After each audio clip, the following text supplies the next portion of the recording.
Bonjour et bienvenue dans ce nouveau podcast de l'OIT. Aujourd'hui, nous allons parler d'un sujet qui nous concerne tous, de près ou de loin, l'emploi des jeunes. Et disons-le tout de suite, les choses sont assez préoccupantes. Alors imaginez, vous sortez tout frais de vos études, plein d'espoir et d'énergie, prêt à conquérir le monde du travail, et là, vous vous retrouvez face à un mur.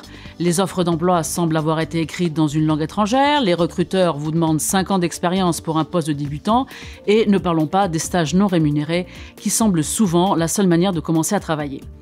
Selon l'Organisation internationale du travail, qui a tout récemment publié un rapport sur le sujet, malgré une petite embellie ces dernières années, le chômage et la précarité continuent de frapper les jeunes. Le rapport parle aussi d'une tendance inquiétante. Le nombre de jeunes qui ne sont ni en emploi, ni en éducation, ni en formation, ce qu'on appelle les NEET, continue d'augmenter. L'étude souligne également une anxiété croissante chez les jeunes face à cette situation, et on les comprend. Pour parler de ce sujet aujourd'hui, nous avons le plaisir d'accueillir 3 invités. Dorothea Schmid-Klau, qui est responsable du service emploi de l'OIT, qui va nous expliquer les grandes tendances, et 2 jeunes professionnels qui sont en stage ici à Genève, au siège de l'OIT.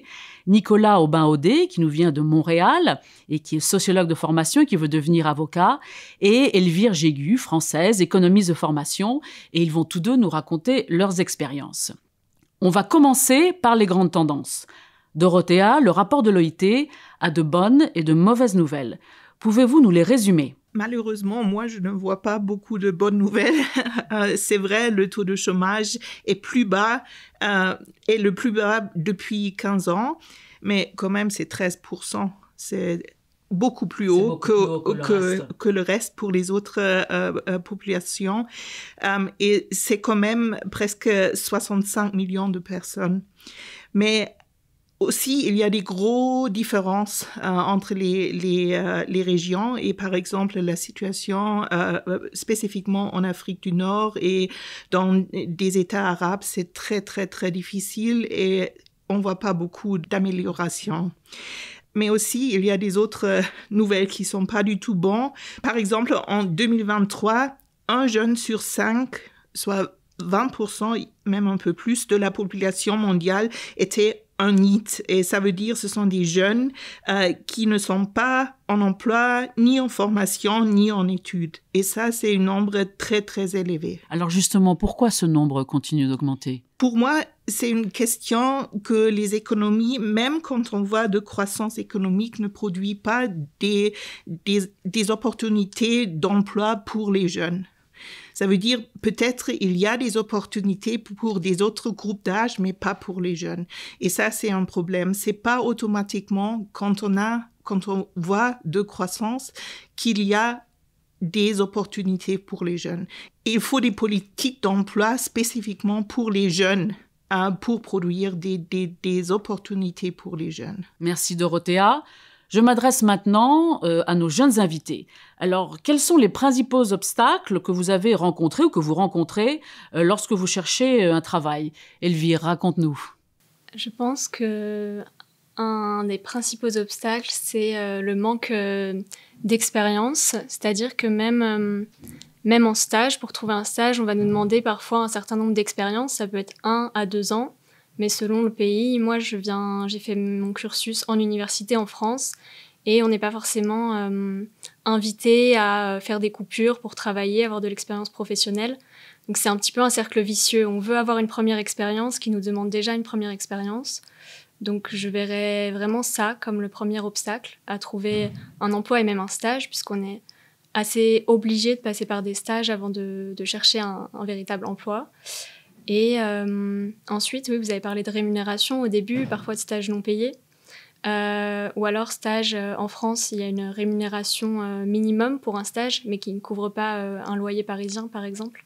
Donc ouais, c'est des difficultés en termes d'expérience et après pour trouver un stage ou un emploi avec lequel on peut vivre tout simplement. Donc il est vraiment très difficile de trouver ce premier emploi juste après les études. Oui, juste après les études, sans expérience préalable dans le domaine, c'est compliqué. Alors Nicolas, est-ce que c'est aussi ton expérience ? Oui, absolument. Je suis d'accord avec Elvire. Particulièrement dans le domaine du droit. Si si vous n'avez pas travaillé ou fait votre stage du barreau, par exemple, dans le cabinet en question ou dans l'organisation dans laquelle vous voulez appliquer, c'est très difficile de rentrer dans ces organisations-là sans avoir au préalable déjà une expérience. Donc oui, tout à fait d'accord avec Elvire. Et tous les deux, vous parlez de rémunération pour ces premiers petits boulots, pour ces premiers emplois qui ne sont absolument pas du tout suffisantes. Donc il faut quand même toujours vivre grâce à l'aide des parents ou autres. C'est quand même un problème. Particulièrement ici à Genève, Oui, oui. La plupart des stages, en fait, ne sont pas rémunérés. Ici, à l'OIT, on a la chance d'être rémunéré. Mais j'ai beaucoup d'amis, de connaissances, de collègues, pas de collègues de l'OIT. Mais voilà, ouais, je connais beaucoup de personnes qui ne sont simplement pas rémunérées. Et particulièrement pour les stages à l'international, ça finit par faire en sorte qu'il y a seulement les gens de milieu aisé, en fait, qui peuvent accéder à ces stages-là. Et puis ensuite retourner dans leur propre pays ou dans d'autres organisations avec cette expérience-là, qui n'est pas accessible aux gens à faible revenu. Une chose, c'est de trouver un emploi, et une autre toute différente, c'est de trouver un emploi qui subvienne à vos besoins et qui, en plus, vous offre des perspectives professionnelles. À cet égard, le rapport de l'OIT souligne qu'un nombre croissant de jeunes a des emplois précaires. Dorothea, pouvez-vous nous donner plus de détails sur cette tendance? Est-elle aggravée et pourquoi? Pourquoi cette précarisation de l'emploi des jeunes? Il y a beaucoup de raisons pourquoi on voit ça, mais le plus important, c'est, comme j'ai dit, qu'il n'y a pas assez d'opportunités d'emploi pour les jeunes qui sont dans le secteur formel, qui ne sont pas précaires. Dans beaucoup de pays, le seul choix que les jeunes ont, c'est de commencer avec un travail qui n'est pas décent. Le problème, c'est quand tu commences comme ça, ça continue. Ça continue. Et les pauvres jeunes d'aujourd'hui sont les pauvres quand ils finissent leur vie de travail. Alors, je reviens une fois de plus vers mes jeunes invités. Alors, donc, dans ce parcours du combattant qui est le vôtre, que devraient faire les employeurs, publics ou privés, ou que devraient faire les gouvernements, même les syndicats, pour vous aider à trouver un emploi? Qu'est-ce que vous auriez aimé, qu'est-ce que vous aimeriez qu'ils fassent pour vous faciliter la tâche? Je pense que d'apprendre des compétences plus techniques, c'est une chose que je vois d'une manière très positive parce que le cursus académique, souvent, est un peu figé dans l'apprentissage plus théorique. Et de ce que moi, je vois, les employeurs que je convoite, on peut dire, c'est beaucoup des positions qui nécessitent certaines aptitudes, des compétences que le cursus normal, traditionnel, ne nous apprend pas. C'est-à-dire que lorsque par exemple, tu commences un travail, tu as l'impression de ne pas avoir tous les outils en main. Exact. Tu as l'impression que tu dois apprendre un peu sur le tas et les gens autour de toi n'ont peut-être pas forcément le temps de t'apprendre, de t'enseigner ces outils qu'eux, ils pensent peut-être basiques, etc. Donc, c'est un peu trop académique, ta formation, tu penses? Absolument. Okay. Particulièrement dans le domaine du droit, oui. Elvire, tu as cette même impression? Oui, je rejoins Nicolas sur ce point-là. Et la formation universitaire n'est pas du tout axé sur le monde professionnel. Où certains parcours c'est quand même assez contradictoire finalement. Exactement, parce que bon, oui. On va davantage apprendre toutes les connaissances d'un métier, mais on va pas apprendre à faire le métier. Et c'est ce qui manque. Certaines formations... Donc là, il y a comme une sorte d'étape entre ce que vous apprenez et ce dont vous avez besoin lorsque vous commencez le travail. Oui. En termes des missions qu'on me demande, je me sens équipée par mes études pour les réaliser. Mais c'est vrai que lorsque j'avais fait mon premier stage pendant cette année de césure au milieu de mon master, j'ai vraiment appris aussi à me comporter dans le milieu du travail, organiser des réunions, enfin toutes ces tâches-là qui sont très importantes aussi. Ça, on les découvre au moment du premier emploi. Oui, c'est vrai, il y a aussi tout un côté relationnel, parce qu'on ne se relationne pas de la même manière à la fac, à l'université, et dans un milieu du travail. Et là, je pense que non plus, les formations ne sont pas forcément très complètes. Non? En effet. Alors, justement, en parlant de formation, vous évoluez dans un marché du travail en pleine évolution, notamment avec l'arrivée de l'intelligence artificielle, qui a quand même été la grande nouvelle un peu de cette année. Mais ce n'est pas seulement ça. Alors, comment pensez-vous que cela va impacter votre futur professionnel? Est-ce que vous pensez que vous allez avoir peut-être le même travail maintenant que dans 10 ans? Est-ce que vous pensez que vous allez avoir besoin de plus de formation? Est-ce que vous pensez que l'intelligence artificielle va peut-être vous remplacer dans ce que vous faites? Est-ce que c'est une inquiétude? Voilà, Elvire. C'est une question intéressante et qui d'ailleurs assez liée avec les missions dans mon stage, puisque je travaille dans l'équipe qui travaille sur l'évolution des compétences sur le marché du travail au sein du département de recherche. Et ce qu'on lit pour l'instant, ce que la recherche montre, c'est que avec l'avènement de l'intelligence artificielle et de toutes les technologies d'information et de communication de manière générale, ce qui va être le plus important, valorisé et rémunéré, ça va être justement toutes ces compétences interpersonnelles, sociales, qui ne peuvent pas être remplacées par... Pour l'instant. Par l'intelligence artificielle. Ça, et après, je pense que ça peut permettre de remplacer toutes les tâches routinières. Alors, dans certains... je pense qu'il faut vraiment avoir une approche par tâche plutôt que par métier. Oui. Donc, je pense que dans chaque métier, il y a des tâches routinières qui peuvent être remplacées. Après, c'est plus problématique pour des emplois qui... demande plus de tâches routinières.